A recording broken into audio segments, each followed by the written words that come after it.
এটা কোনো কথা পিঠে না কিনলে গেলে মানে জাস্ট গরু কাটার পরের অবস্থা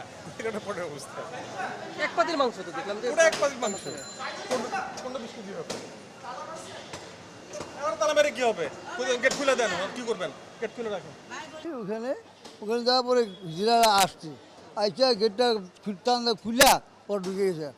সব মিলা 15-20 জনের মতো ঢুকে ওই হিজড়া ঢুকে গেছে ঢুকে যাওয়ার পর এই পাতিলা লয়ে দিচ্ছে দৌড়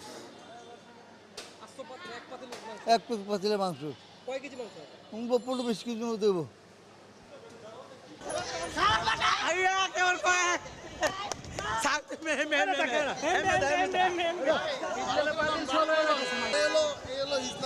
এটা কোনো কথা পিঠে না কিনলে গেলে কাজটা করার ঠিক আছে